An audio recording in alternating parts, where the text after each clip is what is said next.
목소리로 봉독하겠습니다. 시작. 음행과 온갖 더러운 것과 탐욕은 너희 중에서 그 이름조차도 부르지 말라. 이는 성도에게 마땅한 말이라. 느취함과 어리석은 말이나 희롱의 말이 마땅치 아니하니 오히려 감사하는 말로 하라. 너희도 정녕 이것을 알거니와 음행하는 자나 더러운 자나 탐하는 자 곧 우상 숭배자는 다 그리스도와 하나님의 나라에서 기업을 얻지 못하리니. 아멘. 앉으시겠습니다. 할렐루야. 아멘. 어제 저는 한 장례식장을 다녀왔습니다. 장로님의 장례식장이었었는데요. 그 장로님이 너무 건강하셨대요.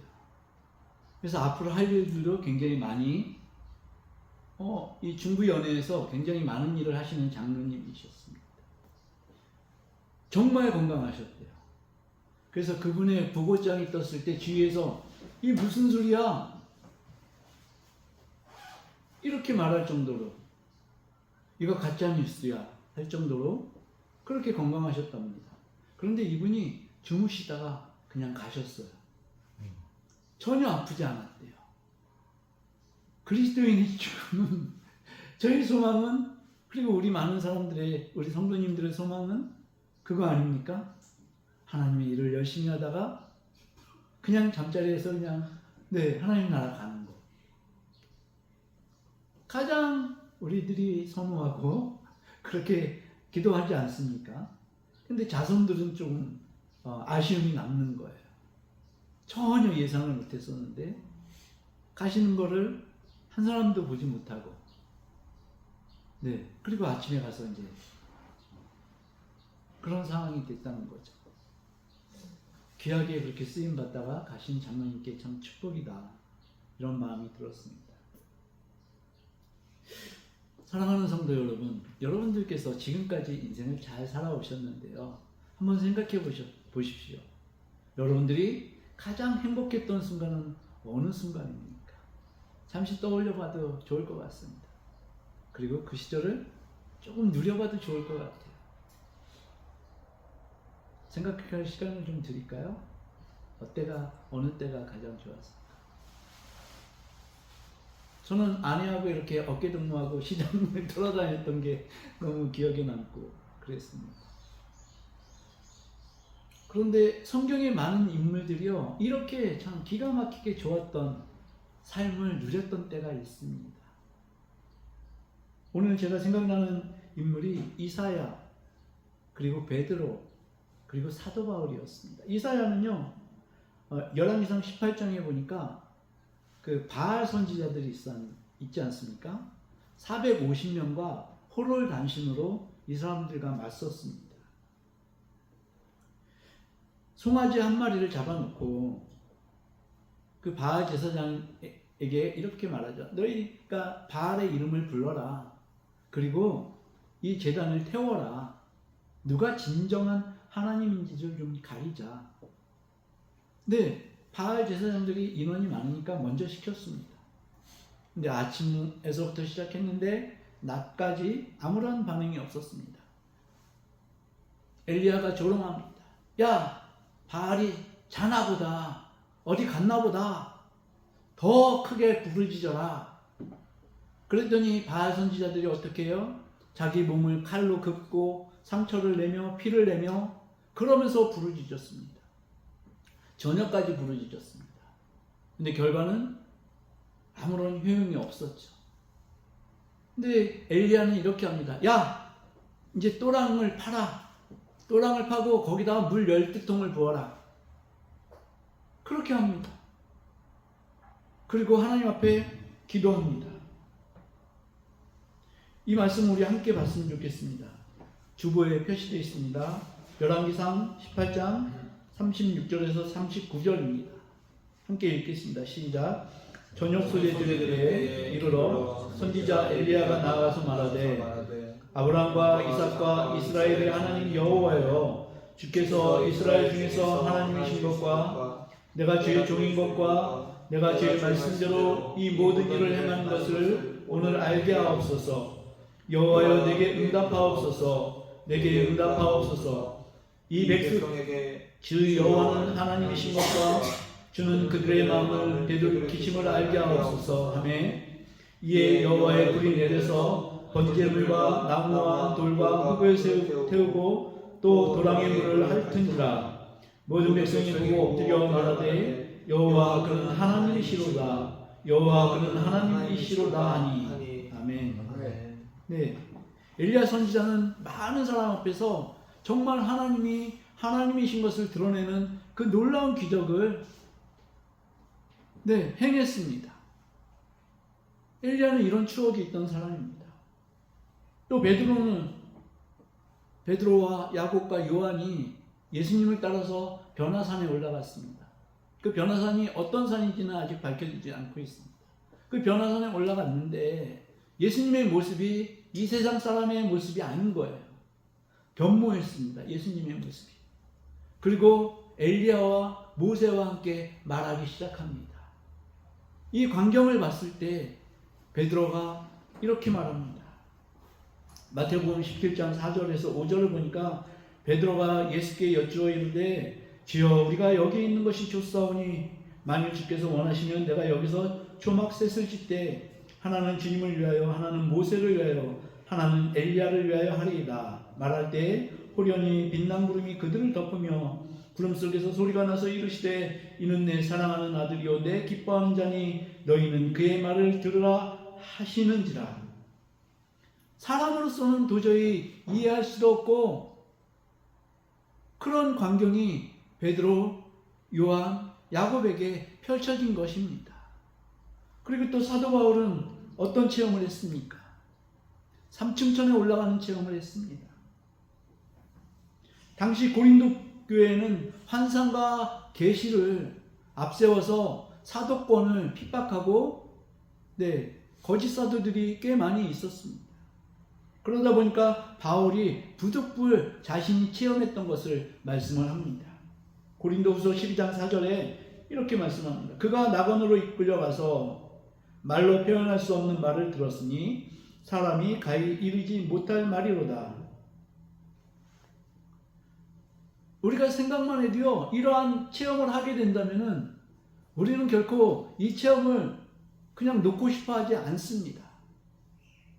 그런데 이 체험 후에 엘리야와 베드로와 또 사도 바울이 겪는 이 현실에서 겪는 이 삶이요, 결코 만만하지 않았다는 것입니다. 엘리야는 어땠습니까? 바알 제사장들 450명을 다 죽였습니다. 정말 놀라운 일을 했죠. 그런데 이세벨의 한마디에 벌벌 떨면서 도망칩니다. 도망치다가 뭐라고 말합니까? 열왕기상 19장 4절에 이렇게 얘기합니다. 자기 자신은 광야로 들어가 하룻길쯤 가서 한 로뎀나무 아래에 앉아서 자기가 죽기를 원하여 이르되 여호와여 넉넉하오니 지금 내 생명을 거두시옵소서. 나는 내 조상들보다 낫지 못하니이다. 이렇게 극적으로 상황이 반전되더라는 말이죠. 베드로, 야고보, 요한이 변화산에서 놀라운 체험을 했지만 그들이 예수님과 함께 땅에 내려오니까 그들을 맞이하는 사람은 귀신 들린 아들을 고쳐주십사 하고 예수님께 매달리는 그러한 환경을 만난 것입니다. 사도 바울은 삼층천을 체험하면서 그와 함께 얻은 것이 있습니다. 무엇을 얻었습니까? 육체의 가시를 얻었습니다. 우리는 지난 2주간 정말 하나님께서 우리를 부르시는 위대한 구절을 맛봤습니다. 하나님의 자녀가 된 우리는 마땅히 하나님을 본받는 자가 될 수 있다. 사도 바울이 이렇게 말씀이죠. 그리고 우리는 우리 주 예수 그리스도처럼 하나님 앞에 희생 제물과 향기로운 제물이 될 수 있다. 그 부르심을 우리가 들었습니다. 그러면은 저는 거기에 대해서 이렇게 봐요. 내가 정말 그렇게까지 갈 수 있다고? 내가 그런 영광스러운 존재가 될 수 있다고? 예, 실제적으로 우리는 그런 영광스러운 존재로 하나님께서 부르셨습니다. 그럼 우리 삶은 기쁨 가운데 뛰어놀아야 됩니다. 넘쳐야 됩니다. 이 기쁨이.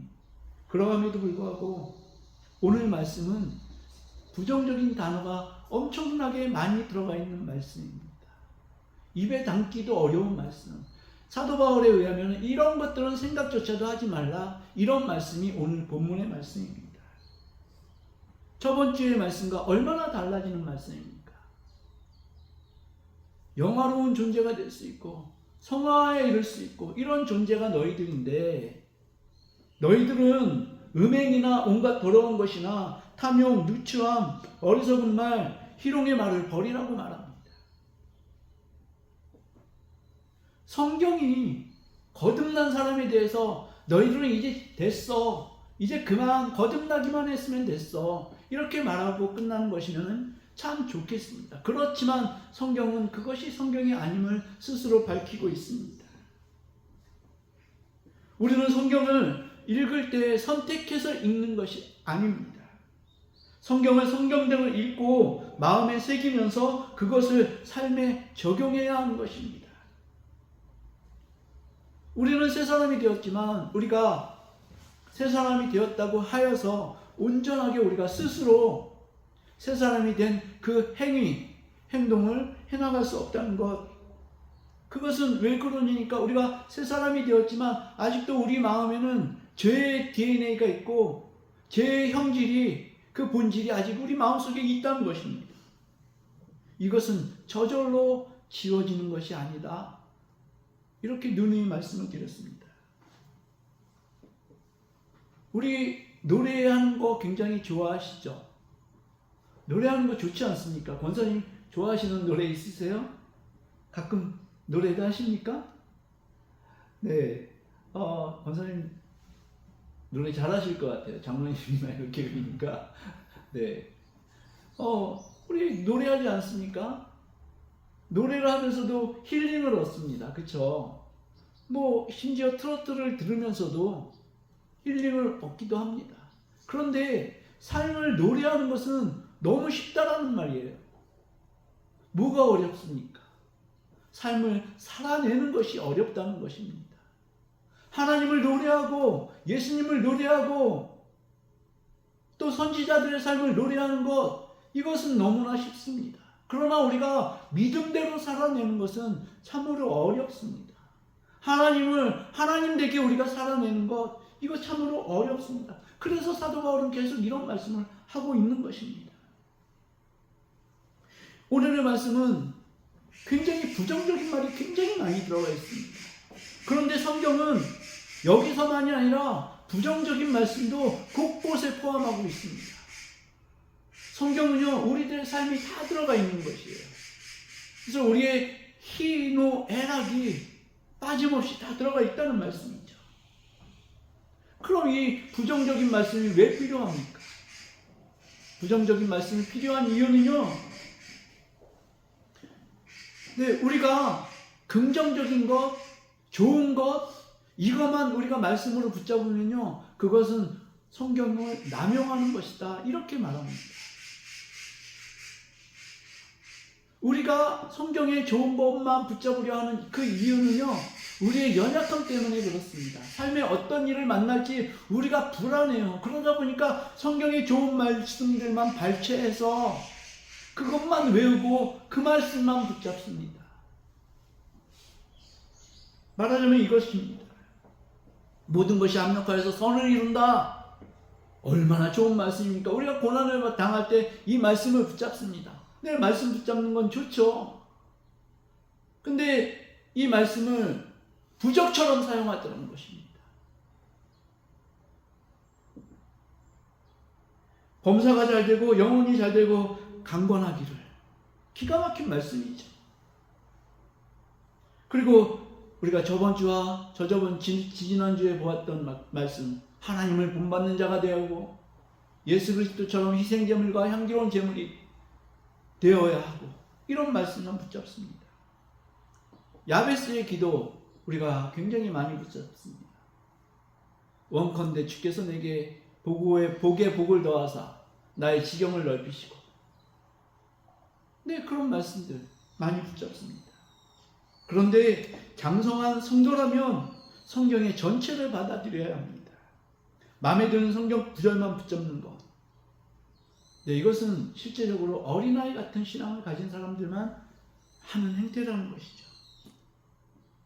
우리는 성경 말씀을 우리에게 적용하는 것, 이것 참으로 어렵지 않습니까? 그래서 어렵다 보니까 이것들을 회피하는 성향이 있습니다. 원수를 사랑하라, 인내하라, 충성하라, 오래 참으라, 이런 말씀들을 어떤 그 순간에 적용하려다 보면은 지금 이 순간만은 이거를 좀 적용할 수 없어 하고 은근히 내려놓습니다. 피합니다. 그래서 이 기독교의 신앙에서 부정적인 말들 있지 않습니까? 이것들은 우리의 멍해처럼 생각을 해요. 멍해는 어떻습니까? 우리를 올가매는 그러한 효능이 있죠.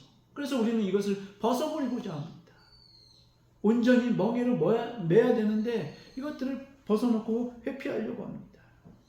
그래서 이 말씀들을 거추장스러워하고 그리고 급기야 그 말씀을 부인하는 삶, 이 삶이 되고 있더라는 것이죠. 요번에만 좀 이것들을 내려놔 하면서 또 우리가 예수 그리스도의 십자가에 의해서 영단번에 구원을 받았다는 사실을 압니다. 근데 우리가 성경에서 부정적인 말씀을 이렇게 제외하다 보면요, 우리가 무율례주의, 율법주의에 빠질 수 있다는 것입니다. 이제 우리는 은혜로 구원받았기 때문에 우리는 아무렇게나 살아도 구원받은 자야, 이렇게 생각을 하게 된다는 것입니다. 이제 율법은 우리에게 완전히 필요가 없는 것이 되어지다 보니까 이 자유, 은혜 이런 것들을 내 마음대로 생각하고 적용을 해서 오히려 그 은혜의 본질을 해치게 되어지는 그러한 삶으로 나아가게 되더라는 것이죠.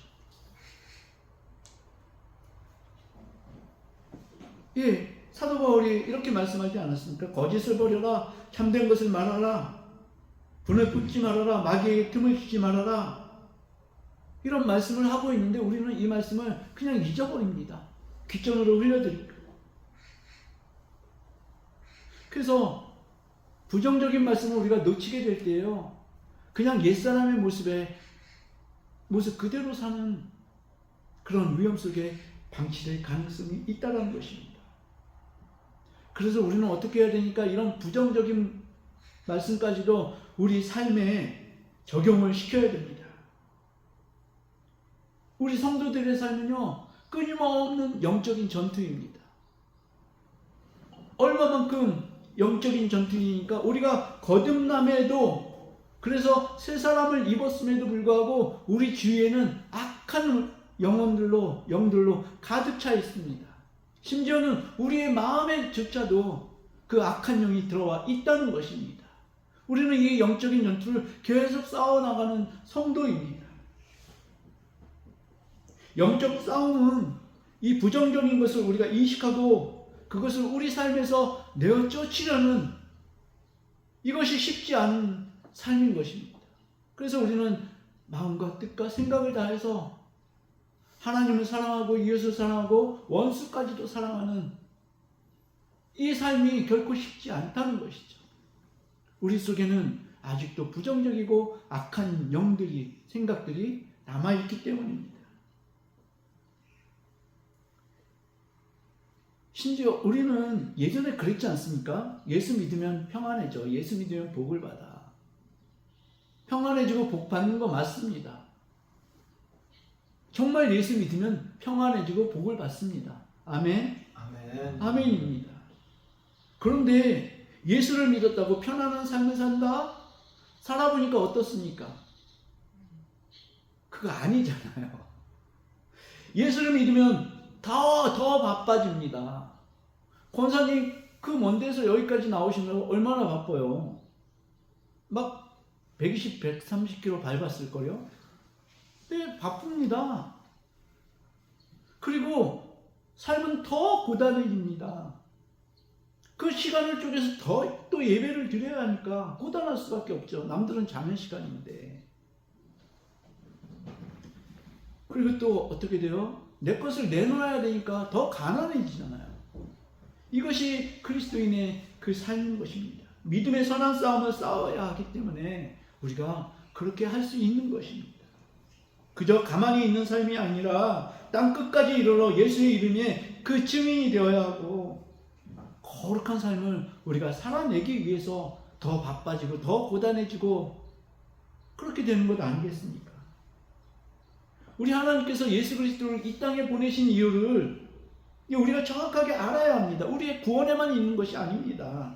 에베소서 2장 10절에 사도 바울이 이렇게 얘기합니다. 우리는 그가 만드신 바라.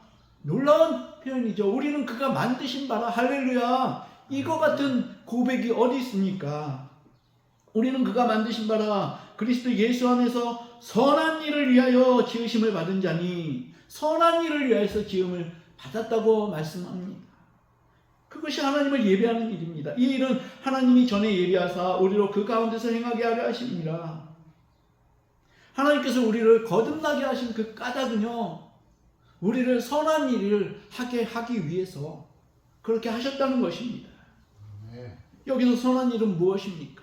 선한 일은요, 우리 그리스도인들에게도 필요한 것이고 국가에게도 필요한 것입니다. 다시 말씀드리면 교회에도 선한 일이 필요하고 국가에도 선한 일이 필요합니다. 국가가 선한 영향력을 행사를 해야 되지 않습니까? 그 선한 영향력을 행사했던 나라가 미국입니다. 근데 지금은 그게 아닙니다. 온전히 자기들의 입장에서 자기들의 이익만 추구하고 있습니다. 이게 성경이 말씀하는 마지막 때에 나타나는 그러한 징조라는 것입니다. 교회는 선한 일을 하기 위해서 뭐가 주어집니까? 이 성경이 주어졌습니다. 근데 국가는 선한 일을 하게 하기 위해서 칼을 주어졌습니다.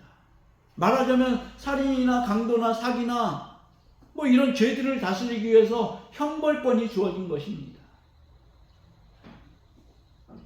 근데 어떤 사람은요, 심지어 종교학자도 이렇게 얘기합니다. 교회가 나라에 종속되어져야 한다. 이렇게 말하는 성경학자도 있습니다. 그러나 이것은 절대 아닙니다.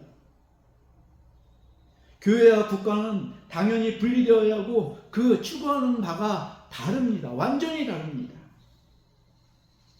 우리가 누리는, 우리가 바라는 것은 쇠하지 않고 썩지 않는 그 나라이지 않습니까? 근데 이 땅은 쇠하고 썩는 유한한 나라입니다. 어떤 나라가 더 높은 위치에 있습니까? 교회가 훨씬 더 높은 위치에, 비교도 안 되는 높은 위치에 있습니다. 그런데 교회가 국가에 종속되어져야 한다고요? 말도 안 됩니다.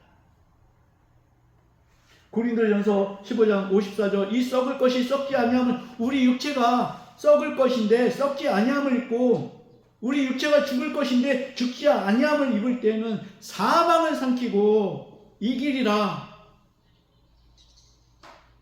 교회의 존재 이유는, 교회는 새로운 생명을 생성해내는 곳입니다.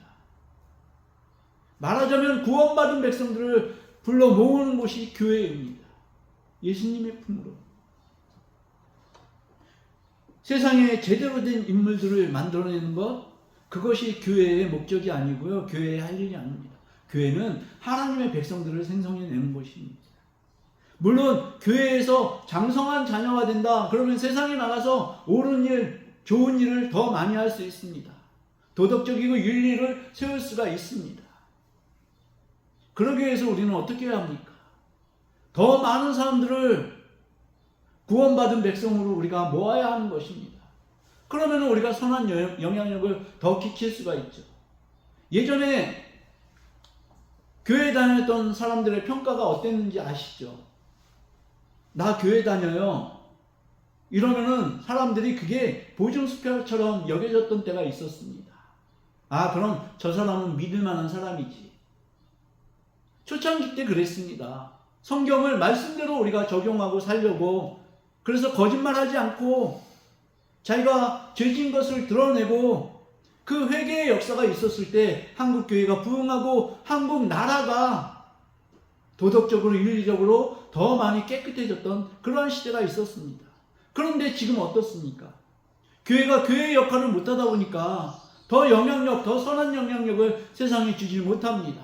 아니, 교회에 있는 사람들조차도 자기 이익에 따라서 하나님을 예배하기도 하고 하나님을 힐난하기도 하고 그렇게 하지 않습니까?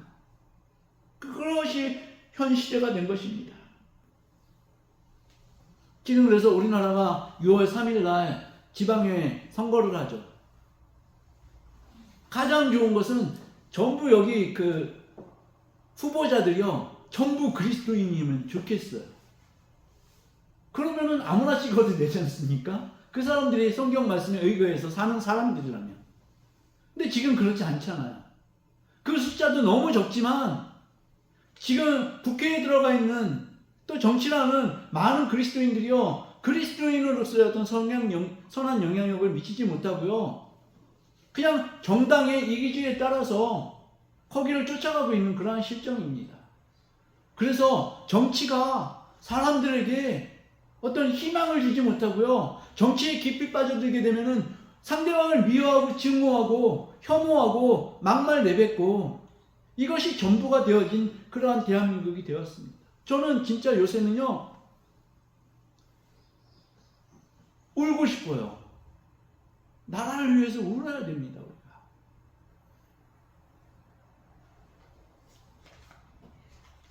대한민국이 복받은 나라인데 어쩌다가 이 지경까지.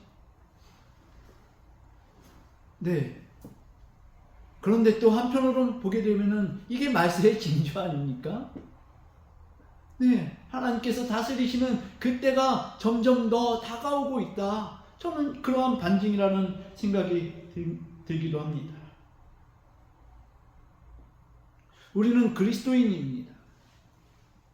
비록 우리가 밟고 있는 이 땅은 세상에 속한 것이긴 하지만 우리는 그럼에도 이 안에서, 이 땅 가운데서도 하나님의 나라를 누리고 사는 사람들입니다. 이것은 세상이 알 수도 없죠. 볼 수도 없죠. 근데 이게 문제라는 것입니다. 하늘나라의 백성으로 사는 것이 이 땅의 삶보다 더 위대한 삶인 것을 우리는 알고, 그래서 시간이 모자름에도, 잠이 모자름에도 하나님을 예배하기 위해서 이 자리에 나와 있습니다. 우리 그리스도인은 더 높은 도덕과 더 높은 윤리를 짊어졌기 때문에 그에 따른 대가를 지불해야 합니다.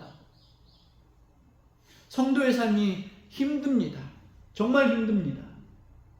제가 그전 교회에서 어떤 직책을 맡아서는요, 주일날 매일 아침마다 일찍 가가지고 1시간, 2시간씩 회의를 합니다.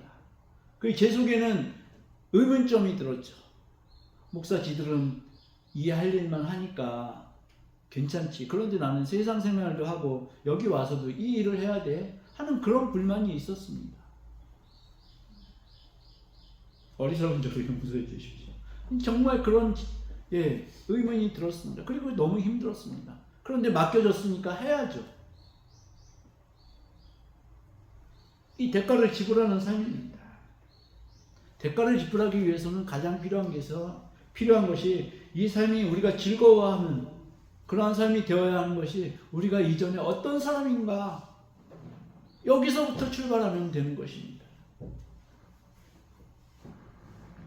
우리가 그전에 어떤 사람이었던 것을 알고 지금 이 삶이 얼마나 귀중하고 아름다운 삶인 것을 알면은 이러한 불만이 없어지게 되는 것입니다. 이것이 경건의 능력이더라고요. 아, 내가 어떤 사람이었지. 내가 지금 걸어가는 이 길이 얼마나 귀중한 길인지. 이것을 깨닫는 그 삶이 경건의 능력으로 나타나게 됩니다. 또 드리고 싶은 말씀은 교회는 부흥해야 합니다. 아멘. 네, 교회는 부흥해야 됩니다. 아시죠? 오늘 성령 강림절인데 120명의 그 문도가 그 마가의 다락방에 모여서 기도할 때 오순절이 되어서 성령님이 임하셨습니다. 바람같이, 혀같이, 갈라지는 혀같이 그렇게 성령님이 임하셨습니다. 그럴 때 어떤 일이 일어나니까 교회가 부흥했습니다. 3,000명이, 5,000명이 베드로의 그 말씀 한마디, 말씀을 통해서 그렇게 부흥이 되었습니다. 그런데요, 베드로의 그 설교도 물론 능력 있는 설교였겠지만 그보다 더 앞선 것이 이 성령의 임재로 해서 사람의 마음들이 열려졌다는 것입니다. 그게 이렇게 나옵니다.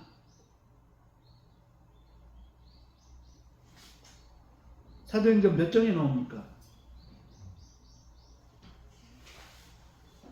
네, 어쨌든 사도행전에 나옵니다. 사도행전에 나오는데 그 120명의 그 문도들이 성령을 받고 각 나라의 방언으로 이제 방언을 하기 시작합니다. 그랬더니 그 유대에서 몰려온 그 사람들이요, 유대 사람들이, 이방인들이 보고 놀랍니다. 이 사람들이 이렇게 말하면 어찌이냐 하고 놀라기 시작합니다. 그것들이 계속되다 보니까 이 사람들의 마음이요 벌써 놀라고 의문점을 갖고요, 자기들도 그렇게 되어지기를 원하는 그 마음이 벌써 심어졌더라는 것입니다. 여기다가 베드로의 그 능력 있는 설교가 더해지니까 사람들이 돌아올 수밖에 없게 되는 것입니다. 근데 이 설교는요, 베드로는 그 능력 있는 설교로 성령님과 함께 설교를 나눴지만 우리들의 능력 있는 설교는요, 우리들의 말로서는 되어지지 않습니다. 우리가 말하기 시작하지 않습니까? 그러면 상대방은 이미 마음의 문을 닫고요, 냉랭하게 식어져 버립니다. 왜냐니까 그 사람들이 알 수 없고 도대체 이해할 수도 없는데, 야, 교회 가자, 이렇게 한마디 하지 않습니까? 그러면은 마치 어떻게 받아들이니까 나의 인격을 침해하는 것으로 받아들입니다. 나의 자유를 박탈하는 것으로 받아들입니다. 네가 뭔데?